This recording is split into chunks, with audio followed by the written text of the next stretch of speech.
Hello tout le monde! Aujourd'hui on se retrouve pour une deuxième vidéo sur la galette des rois. Comme vous le savez, c'est l'épiphanie aujourd'hui et du coup j'ai décidé d'organiser un tasting de plusieurs galettes des rois avec des boulangeries lyonnaises. La première c'est la galette de chez Sèvres. Ensuite nous avons la galette de chez Bouillet, la galette du pain des Jacobins qui est ma boulangerie en fait habituelle quand je suis à Lyon et la galette que j'ai faite. Avant de passer à la dégustation, on va d'abord regarder ensemble toute la préparation que j'ai faite et notamment la recette homemade de galette des rois qui est hyper facile. Pour ma galette homemade, j'ai pris une recette de Cyril Lignac car j'ai testé beaucoup de recettes de Cyril et franchement, elles ont été à chaque fois délicieuses. Genre c'est ton pote.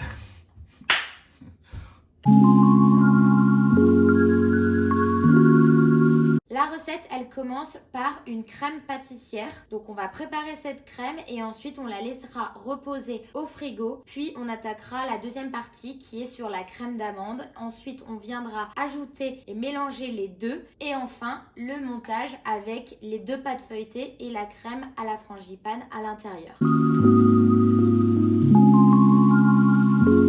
Il va falloir fouetter 2 œufs et 50 g de sucre.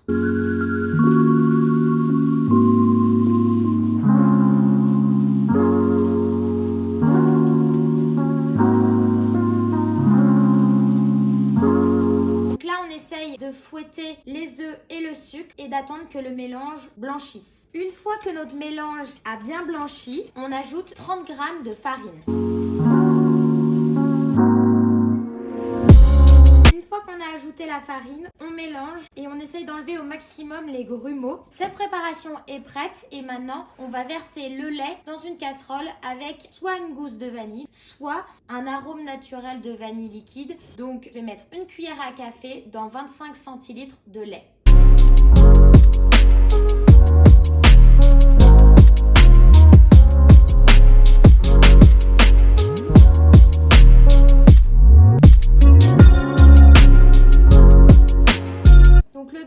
Le lait chauffe sans bouillir, légèrement avec l'arôme de vanille. Puis ensuite, on viendra le verser dans le saladier où on a déjà mélangé les œufs, la farine et le sucre.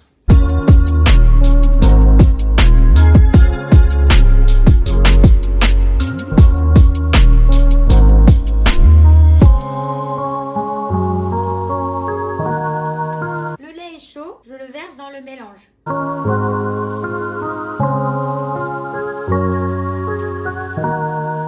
Et là, je viens le remettre dans la casserole. Une fois qu'on l'a mis dans la casserole, le but c'est de vraiment fouetter pour que ça épaississe au maximum et qu'on découvre vraiment la crème pâtissière. Là, on voit bien que la crème a épaissi. Donc c'est bon, on va pouvoir la verser dans un contenant et la mettre au frais à repos pendant 1 heure au frigo. Donc là, on a notre crème pâtissière et je vais commencer la crème d'amande. La crème d'amande, ça commence par 125 g de beurre pommade, ce qu'on appelle donc de beurre mou, qu'on va venir mélanger avec 100 g de sucre.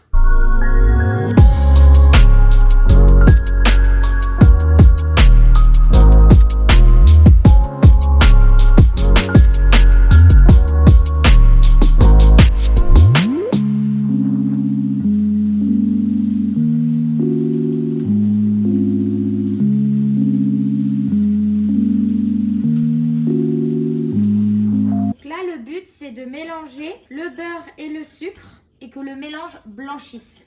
On ajoute 3 jaunes d'œufs à la préparation et on mélange. Donc là, ça rejaunit. Et enfin, on va terminer avec...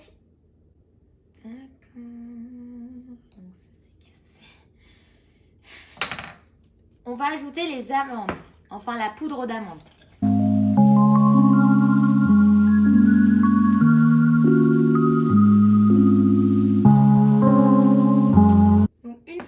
La crème d'amande qui est quasiment terminée, on va ajouter notre crème pâtissière qu'on a fait, qu'on avait laissé un peu au frigo et on va incorporer les deux et les mélanger ensemble.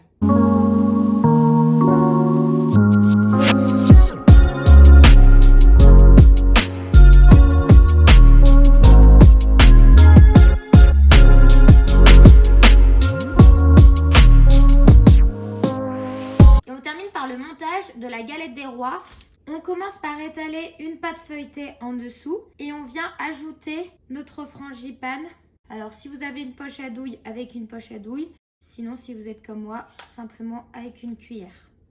On garde toujours 2 cm tout autour pour pouvoir refermer ensuite. Autant vous dire que apparemment Cyril Lignac aime beaucoup la frangipane, hein, parce que là, c'est un cake. Bon, au moins, on ne sentira même pas le goût de la pâte feuilletée, je pense.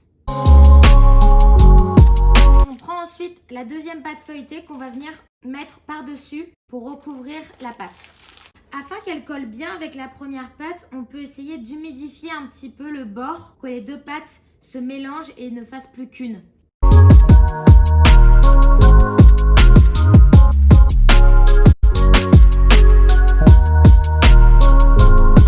Pour quelque chose de plus esthétique, vous pouvez faire des petites incisions.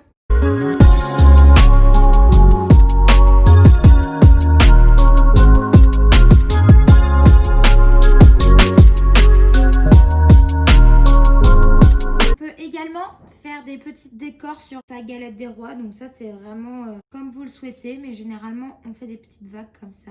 Et enfin on vient dorer la galette avec 2 jaunes d'œufs et un pinceau.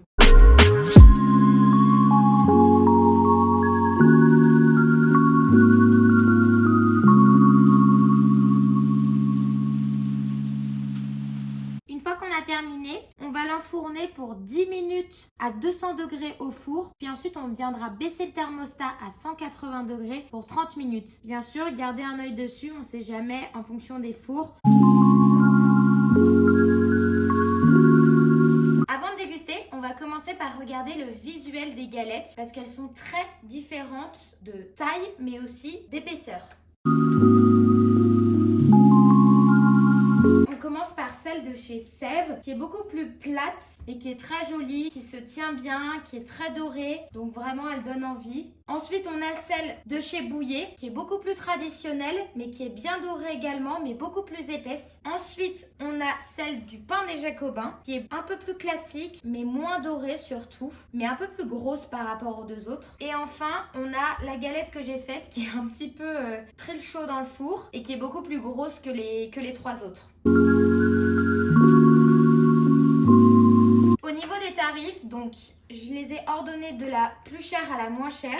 On commence par celle de Sève qui est une 2 personnes que j'ai payé 18 € et je crois que la 4 personnes était à 33 €. Ensuite on a celle de chez Bouillet qui est une 4 personnes mais qui fait quasiment la même taille que la 2 personnes de chez Sève et là on est plus aux alentours de 19 €. Ensuite celle du pain des Jacobins qui est plus grosse que celle de Bouillet qui est pour 4 personnes également et qui est à 19,50 €. Et enfin on a la mienne qui est du coup moins cher, aux alentours de 12 € je dirais. Malheureusement je n'ai pas de couronne pour ma galette et je suis désolée aussi de vous informer que je n'ai pas mis de fèves dans cette galette. Je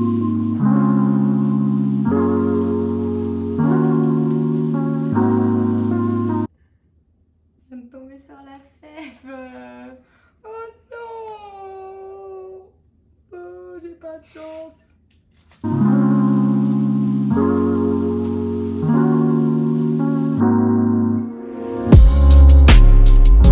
Je vais faire une petite assiette pour un petit goré qui veut pas se montrer mais qui a très envie de goûter derrière la caméra.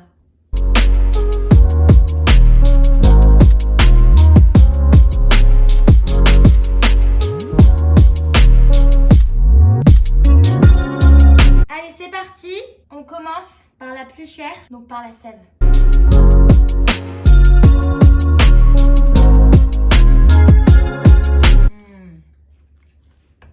Trop bonne. On sent presque pas la pâte feuilletée, c'est incroyable. C'est dingue qu'elle soit aussi plate en fait.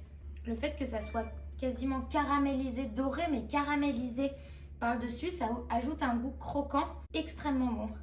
Donc ça vaut son prix. C'est très cher mais c'est qu'une fois dans l'année. Ensuite on prend la Bouillet qui a plus de pâte, qui est plus épaisse.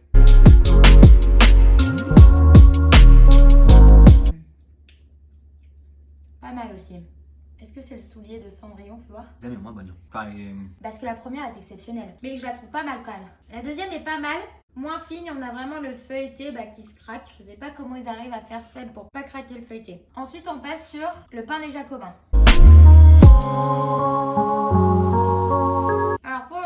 Moi, c'est le genre de frangipane que je préfère. Parce que je trouve que dans la sève et dans la bouillée, par contre, il y a un peu de noisette, non? Il y a quelque chose de différent. Elle est plus sucrée, j'ai l'impression. Elle est plus au beurre, non? J'arrive pas à savoir, il y a un truc différent. Il y a quelque chose de différent, mais fait que je préfère l'intérieur de la galette du pain des Jacobins à l'intérieur de la galette des bouillets. T'es d'accord? Ouais, je suis d'accord. Et la dernière? La dernière.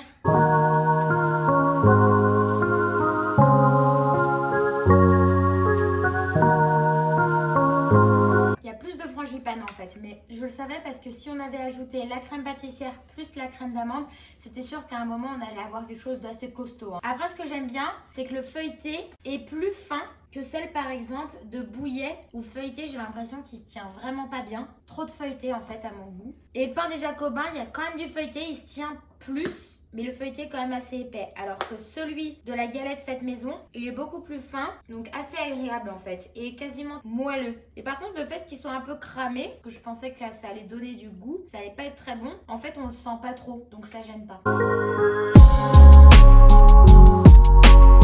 Au niveau du classement, on est comment? Moi, je suis d'accord pour dire que la meilleure, c'est celle de chez Sèvres. Incroyable. Ensuite, pain des Célestins. Moi, je t'avoue que sur pain des Jacobins et la mienne, si elle n'était pas aussi grosse, la mienne, en fait, et que je l'avais réduit en taille et que j'aurais fait quelque chose un peu plus d'esthétique, on va dire, je pense qu'elle aurait égalé le pain des Jacobins. Donc, on va dire quasiment ex aequo pain des Jacobins et la galette homemade. Et en dernier, la galette de Bouillet. J'ai vraiment du mal avec ce feuilletage qui part dans tous les sens. Donc voilà, si vous passez par Lyon ou si vous êtes lyonnais, n'hésitez pas à regarder cette vidéo. Si vous n'êtes pas lyonnais, vous pouvez toujours suivre les recettes de Cyril Lignac et la faire chez vous. Voilà, cette vidéo est terminée. Ça m'a fait très plaisir de partager ce moment avec vous. En tout cas, nous, je pense que ce soir, au menu, ça sera galette des rois et c'est tout, vu qu'on en a 4 à terminer. N'hésitez pas aussi à aller faire un tour sur le blog, qui est tout neuf, où il existe des articles sur les restaurants, mais aussi les voyages et des recettes homemade, comme celle de la galette. J'espère que cette vidéo vous aura plu et j'espère que vous serez nombreux à vous abonner à cette chaîne et à suivre